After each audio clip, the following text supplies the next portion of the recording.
everybody, welcome to my channel. My name is Sharon, and this is a channel that is dedicated to all things related to narcissism. I make videos every Monday, Wednesday, and Friday on all types of topics related to narcissism, so if you haven't already, please take a moment to subscribe to the channel so you don't miss any videos. I would really appreciate it if you gave the video a thumbs up. It's a free way you can help me out, and definitely don't forget to leave a comment because I like to read what you have to say. Live free or die. That sounds pretty drastic to say until you aren't free. When you aren't free, something happens to you, something inside. Did you know that you could be decapitated without your head leaving your body? It's called internal decapitation. The ligaments that connect the spine to the skull are severed. Likewise, you can die yet still technically live. And I don't mean that your brain dead, I mean your soul dead. Whatever it is that makes you, you. Your personality, your zest for life, your passion, it can all die. But your veins still pump blood. You inhale, you exhale, your heart beats. Only you know the truth. You're dead. You aren't living. On Wednesday, I was on a walk with two of my dogs, and I love going for walks with those two, Belle and Fiona. I use those walks to talk to God, and as I began walking, I asked God, what should I make Friday's video about? Immediately, I thought January, February, March, April, May, June, 22nd, 23rd, Friday's the 24th. You guys, today is the 6-month anniversary of my escape. 6 months ago today, I ran for my life. I chose to live. In today's video, I'm going to give you an update. How has the last 6 months been? Would I do it again? Should you? Before I get too far into the video, I want to hit on something. What I did, what I accomplished, is nothing that you can't do too. Please don't think to yourself it's different for her. She has whatever you think I have. She has this or that. No. I overcame tremendous odds to be free. Part of what I want to get across is that I had nothing. I used to watch videos, I would read articles, and when someone escaped, I always believed it was because they had something I didn't. It was different for me. I could do it if I had what this other person had. It wasn't true, but I believed it was, and I stayed stuck because of that. When my mindset changed, so did my circumstances. Guys, mindset is everything. A few years ago, hear that, like a few, I'm not talking 20 years ago, a couple of years ago, I had no money, no friends, no family. I was a stay-at-home mom with a husband who tortured me mentally. He abused me. I had no career. I lost all that opportunity. I was like many of you, dead inside. But a little tiny flicker of hope was there, and God began to fan that flame. Slowly it grew. Now, when I say slowly, God started working on me 5.5 years ago. Well, about 6 years ago now, but when I left, 5.5 years. So this is not an overnight process. My hope is that by telling you my story, what's happened to me, it can speed it up for you because I had to learn these things along the way. But still, this doesn't necessarily mean it's an overnight process. And when I first started feeling God working on me, things initially got worse. So don't be discouraged. Just go with it. If you feel that God's working with you, go with it. God fanned that flame for me, and slowly it grew. Listen, don't be afraid to grow slowly. Be afraid of standing still. Don't forget that. As long as you're moving, even if it's at a snail's pace, that's okay. You're moving forward. That's what matters. That's how you get the right mindset. Now, I'm very aware that my recovery has been easier than many others. I mean, don't get me wrong. It's definitely had its moments. I've been in complete despair. But for the most part, I didn't suffer like many of you, like Joe has. I skipped over a lot of the bad parts. I know how blessed I am, and I know that when much has been given, much is required. That's why I share so much with you, because I was so unlikely to escape, and I did.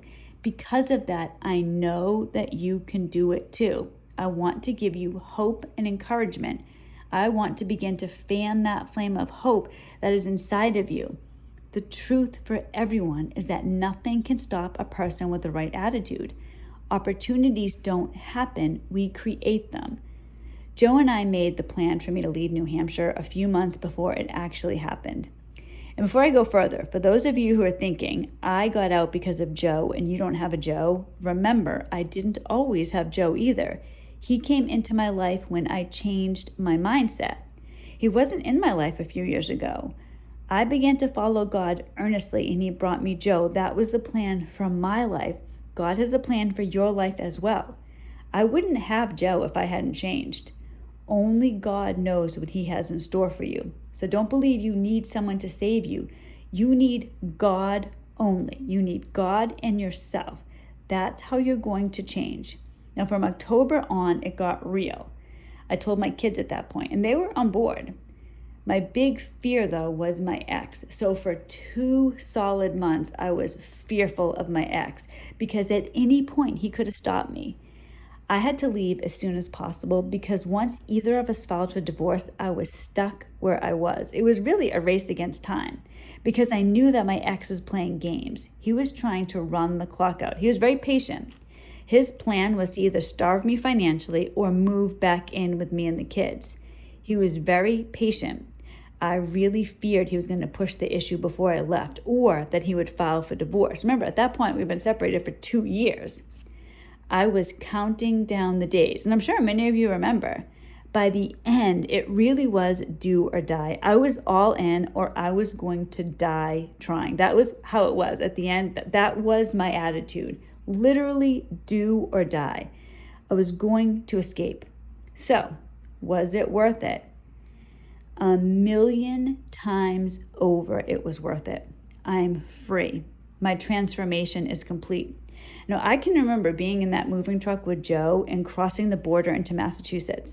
That's when I knew I made it. When I was still in New Hampshire, I wasn't free. Once I crossed over that border, I was free. I had gotten away. My ex wasn't going to be able to stop me. And I could feel something in myself change right at that moment when I knew I was free. It was a new determination.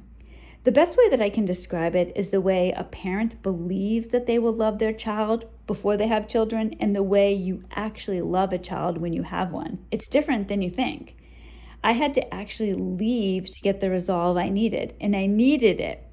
At first, when I got to Joe's house, things were very rough. Things were blowing up in New Hampshire. My ex found out before I could tell him, and he was livid. I had escaped right from under him. He was in shock. And today, on the 6-month mark, my ex still doesn't know how I managed to do it. And I think it's driving him insane. I don't have contact with my ex. I'm no contact with him. However, because we're still going through the divorce process, I see and hear him occasionally on the phone or on Zoom. Now, I had escaped on Christmas Eve. The first time I heard my ex's voice was in March on our first court date. And on that date, it was just a 3-way phone call. So I didn't see him, but I could hear him. And he was obnoxious. That's really the best way for me to describe it. It was a very short phone call where somebody was asking us if we had signed up for a parenting class. So it was really just a matter of, yes, I signed up for it, or no, I didn't sign up for it. So when the mediator, I guess it was a mediator, when the woman asked me, that's what I said, yes, I signed up, I'm going to do the class on blah, blah, blah date. My ex, literally, this is what he said, oh, yes, of course I signed up. My son is my highest priority. Now, his highest priority he hasn't even seen for over 2 years. Haven't seen him, haven't spoken to him. He's completely abandoned his child, but he was acting obnoxious. Since then, a few weeks ago, I had my first mediation with my ex. He was very different on this date. Now, this is the first time I actually saw him. He was on Zoom.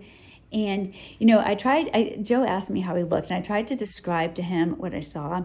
He was very quiet. He was very subdued. That's probably the best way for me to describe him.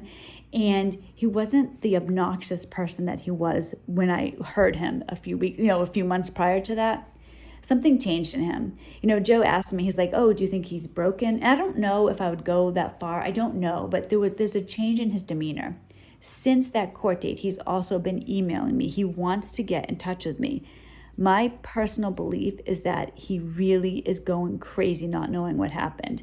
Now, on that court date, he hasn't had any contact with our 2 kids for over 2 years at this point. We agreed during the mediation that he was going, now my ex wanted to have like a visitation, everything with my minor child. I was completely against that. My son doesn't want to. My son, both my children have been scarred by the things their father's done. He's been violent and scary. He's been intimidating us. He's stalked us. It was pretty bad. For those of you that don't know, just so that I don't make this video 12 hours long, I left New Hampshire because I had to. My ex was violent and intimidating, and it really was a matter of life or death for us to leave. For my son to be alone with his father is not happening at this time. So it was decided that my ex was going to be able to have weekly email communication with my son. So once a week, he was going to be able to email him. Now, he's using this opportunity to email his child to ask questions about me. That's it. He's emailing me. He wants to know what's going on. How is this happening? Why did you leave? I mean, these are the things he wants to know. I think it's driving him crazy. I was talking to Joe about this last night. My ex is in AA, so he has a recovery group around him. I don't know that he's sober. I don't know. But when I first left, I'm sure he got support from people at AA. I'm sure, like, oh my gosh, how could she do this? What a horrible person, I'm sure. As time has gone by, I mean, people, how people are. They're not that interested in other people's lives. I think everybody else has kind of moved on. They have their own families, their own lives. And he doesn't have that support anymore. So he wants to know, how is this happening? When I lived in New Hampshire, we lived in a nice big house. My ex lives there by himself now. I think he wanders around. He walks past the kid's bedroom. I think he's confused as hell. How did this happen? What happened? And I'm sure he blames me completely for it. But he wants to know what's happening. I'm doing so much better. I'm free. But my ex and all narcissists, they're trapped inside their own brains. They can't get out. So for me, it's different. The best part of the last 6 months is feeling genuine freedom. A narcissist is never going to feel that way. I'm existing independently. I'm finding myself, living as me.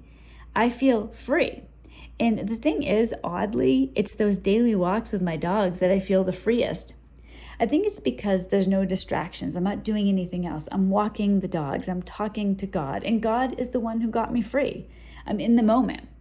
I think about how things were and I look around, and it sounds fake to say this, but it's really true. I look at the dogs, I look at the sky, the houses, and I thank God. 6 months later, I still have to remind myself I did it. If I could bottle up this feeling, I would be the richest person in the world. Now, of course, I'm not trying to make it out to be like this happily ever after. I got in the truck, I left, I moved into Joe's house, and now life is a fairy tale. There was a period of adjustment for everybody. It was a huge deal what we did. Joe and I risked everything to do what we felt God called us to do. His sons were less than thrilled to have me and my kids and 24 animals move into their house. My two also had a huge adjustment. They left everything. Freedom isn't free. It comes with a price, sometimes a very steep one, and you have to be ready to pay it immediately in full. But I want to tell you something. Joe's younger son recently said to me, he said, I'm glad that you moved in. This house had no life before you came. Now the house is a happy one. Joe's very open about the channel. Joe's very open on the channel about his recovery. But I didn't realize how bad he really was until I was around him every single day. I mentioned this recently. I don't know if you remember that or if you know this. Before I moved in with Joe, we'd only met twice. So we did speak all the time, every day for hours on the phone. We really believed, this is another thing that I want to emphasize. Since I first started talking to Joe, and this was in March 26, 2021, we had almost daily phone conversations from that date. We both felt, so from that day, every single thing I have done regarding Joe has been in prayer. The same with him. So this has never happened to me before, but the change in my life. So I'm telling you this because if you don't do this, if you're not in prayer about every decision, I really recommend this. Every single thing I did, and Joe too, is in prayer. That's why Joe and I have mentioned before that we have this triangle. We consider our relationship with each other and God to be like a triangle formation. We're starting a business. Some of you may know that I have a snake breeding business. Joe's going to do it with me. And we're changing the name of the business to something related to triangles. I don't know what, but we have God, picture a triangle at the very top. So he's above us. And Joe and I are side by side at the base. That has changed everything. So we were in prayer for every single decision that we made. Now, it's worked out fantastic, but during this period of adjustment, it was difficult. So Joe's been open about his recovery, that he's had a difficult time. He told me that, but having somebody tell you that and experiencing it are two very, very different things. Many times people will say to me on the channel that I'm so lucky to have Joe, or I want to have my own Joe. Every single time Joe sees that, he says the same thing to me. They have no idea what you deal with me. And there's some truth to that. He finished his recovery over the winter. There were some very dark days. There was a time period that I literally felt fear every day before he woke up. I didn't know what type of mood he was going to be in. He was suffering and everybody felt it.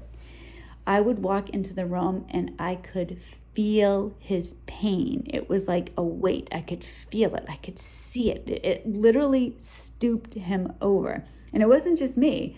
It was everybody. Now, he wasn't horrible. He didn't treat people bad, but I could feel it on him. We would go for nightly drives and talk, and he would get out of the mood, and in the morning, he'd be right back in it. He had a very, very difficult recovery. Now, today, on this 6-month date, he's doing so much better. And we've spoken in depth about this, he and I. We believe it was supposed to be this way. We had to experience this together. There was just something about it. It was part of our plan with God. I had to be here for this. He helped me get out of New Hampshire. I helped him get out of his depression. It was something that we needed to do for each other. For whatever reason, it was part of the plan. It was part of our triangle. Joe and I are connected at our souls. And if I didn't witness what he went through, I don't think I ever could have understand. Because it really is one thing to tell somebody that you're going through a rough time, and another thing to experience it every single day, to sleep in the same bed with somebody who's in such agony. We finished our recoveries together, and it's a huge blessing. Now remember, my recovery was different. I embraced life almost immediately. God showed me what else can happen though. Now, many of you have described to me a Joe style of pain, and I'm grateful, truly grateful for what I have experienced. And I don't know why it's easier for me. Sometimes I feel guilty about it, but I do believe I'm this way for a reason. Maybe to help others, I don't know. I do know for sure that a positive attitude, no matter what, can transform an entire family. It happened to my family with Joe. If you are in pain, and if you can find a way to push through that pain, you can have a beautiful life. I don't think that, I know it. Now, I've discovered that freedom is a lifestyle. You need to actively choose it every single day, and freedom can be lost very easily. It is never too late, though, to be what you might have been. I'm going to end this video the same way I began it. Live free or die. It's fitting that that's the New Hampshire state motto. My daughter and I love the phrase so much that we're both getting it tattooed on our ribs, because that's a painful place to get a tattoo, and real freedom comes with a price. But it's worth every tear, every moment of fear. Nothing in life is as precious as freedom. I know what it's like not to have it. So do so many of you. Tomorrow isn't promised. My advice to you is grab freedom with all your might, everything in you. Don't be rash or stupid. Plan, but get out. You're either living or you're dying. I was afraid to leave for a long time, years. I was with my ex for 20 years.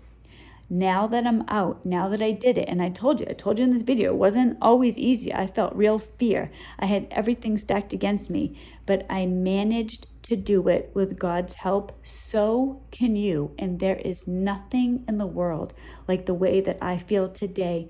Free. My divorce, it's almost over. It's almost here. I have a whole life ahead of me. So do you.